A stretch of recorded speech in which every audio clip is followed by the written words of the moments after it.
Since I have made a video explaining the context behind Caitlyn calling Vi Violet in their final Arcane moment, I feel like it's only right to make one explaining why Vi called Caitlyn Cupcake in the very last scene and not Kate like she did many times in Season 2. Now, we have already discussed several angles to that final scene of Arcane. I made several videos about it, however short it might be. But there's still topics that should be touched upon, based on your own questions in the comments, as well as based on me wondering about that actually as well. Because it feels like each time Vi called Caitlyn a cupcake, it was a facade, a theatre meant to cover some wider angle, a deeper meaning, a show to perform of Vi not wanting to expose herself, a shield. So why did she call her dad in the final scene, when technically things between them are as clear as ever? There shouldn't be any secrets, nor things kept from one another. To analyze that, let's go back and check out all the times Vi called Caitlyn a cupcake, and explain why.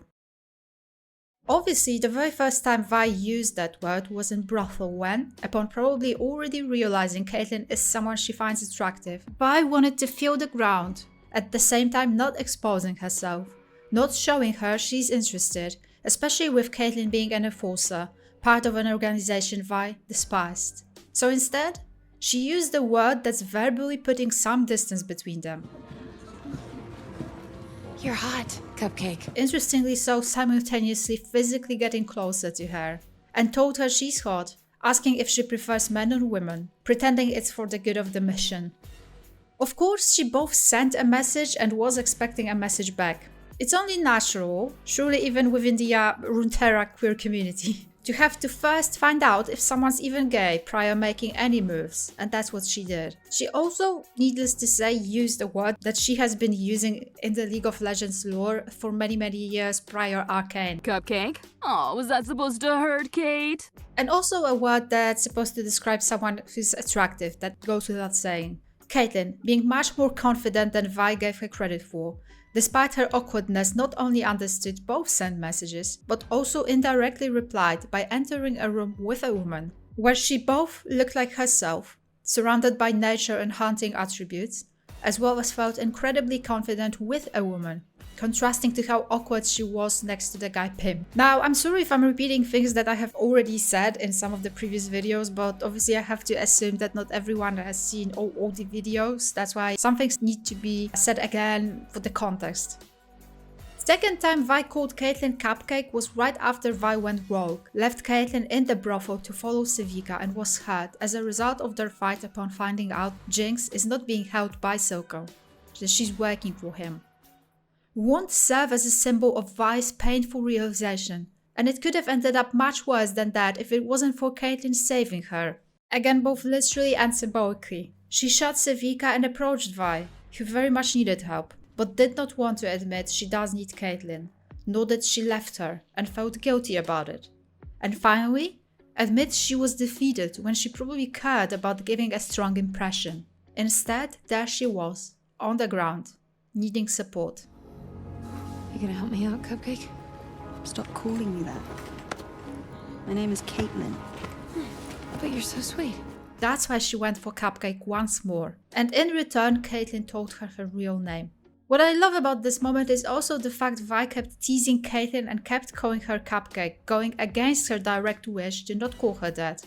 Very much an essence of what their bond would often look like later on, with Vi doing things her own way in both Arcane and League of Legends. Next violation means a call to Sheriff Caitlyn.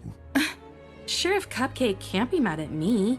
Still, ever since then, she mostly called Caitlyn by her name. Or in Season 2, when they got closer, when they were practically in a functioning relationship, calling her Kate, like only people closest to her, people who knew her best. So basically mostly Jace. During the Jinx and Vi confrontation, where Vi needed to explain to Caitlyn who's Jinx, a very much serious moment. For the first time she called her Caitlyn. However, soon after that, she again used the word Cupcake, and yet again to cover something up, to protect both herself and how vulnerable she was. Because essentially their bridge scene, when Vi decided to head back to Zone and find Jinx, was a goodbye. Logically, they couldn't have known they'd meet again and so soon. This was their last opportunity to labor their relations somehow, to acknowledge the elephant in the room, and so Vi did.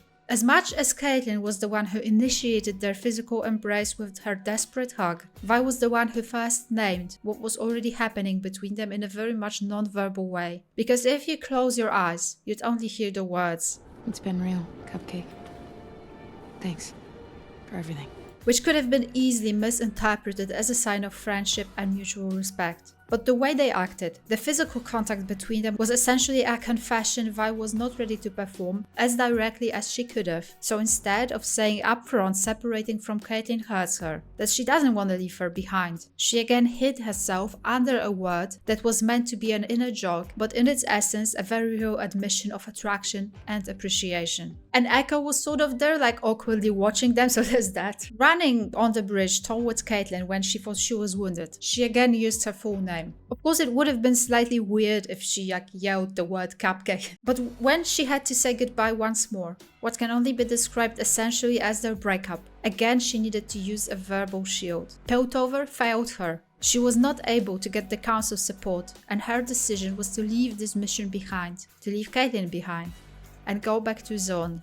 Not being able to face her physically, not being able to confront the pain she was causing both of them by leaving, she hid how exposed emotionally she really was behind that word.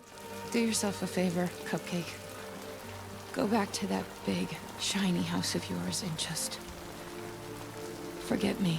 Vi treated the council encounter as a cold shower, making her realize how despite the fact Caitlyn was giving her a chance, treating her as an equal, not everyone will. She walked away, telling Caitlyn to forget her. The moment we enter Season 2 and their new relationship stage, facing more than just their feelings but also political and military implications of Jinx's attack, Vi also changed her attitude, and from now on, she started calling Caitlyn Kate, something she never did before, showing us that this relationship has transformed. Vi is now part of the inner circle, person closest to Caitlyn who, despite her being a commander, in charge of the enforcers, or even partially entire Zone, she remains Kate to her. That's what she called her when they were facing the grief Caitlyn had to endure after losing her mother. That is what she called her when she refused to wear the badge. That is what she called her when Caitlyn was furiously banging the wall. When she was trying to convince her Jinx has changed. Or most of all, when they're having sex. And no wonder, since it was a situation that exposes you literally and emotionally the most. But she also still called Caitlyn Cupcake twice in Season 2. The first time happened during the re-encounter, following some months apart after Caitlyn pushed Vi away. Vi went through a dark phase in that period, drinking, dancing, hallucinating, while Caitlyn had to handle the burden of ruling over Piltover with Ambessa breathing down her neck, but also in a way going through a dark phase of her own. Despite the fact that clearly separated under horrible circumstances, Caitlyn being back then angry, bitter, lost, and Vi being broken, rejected, and alone, seeing each other again, they did not dwell much on what was unsaid back then and what probably should have been said now. Instead, they once more almost instantly went back to cooperating. Caitlyn acknowledged Vi's new look, and in return Vi called her Cupcake. You look like an angry oil slick. Don't sugarcoat it, Cupcake.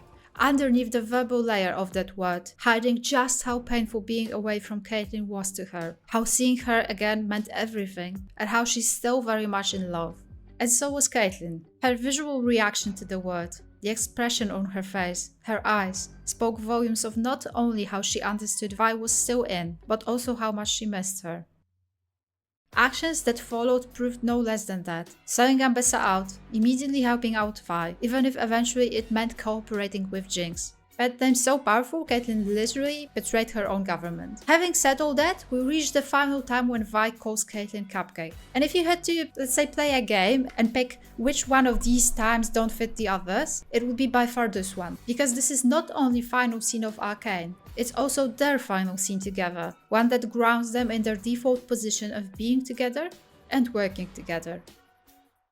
Now, as I have described in a separate video, the way they look, speak and act in this sequence shows to us how close they are at the moment, how Vi is visually exposed to Caitlyn, no longer a fighter, no longer unavailable, how Caitlyn is now a proud leader of the Kiraman house, but within the mansion itself, she's Vi's partner more than anything else. The closeness, The tenderness between these two scream in that very scene. And so the question arises, why would Vi call her Cupcake and not Kate? Is there anything she's yet again hiding underneath the word? The answer to that question might be puzzling initially, but in the end, it seems it is quite simple. Vi understood what Caitlyn was really asking her, if she's still in this fight, but in reality if she's gonna stay with her for good, or will she once more follow her sister, follow the path she has been down before, the antagonism. And she provided a reply. She's staying, she's the dirt under her fingernails.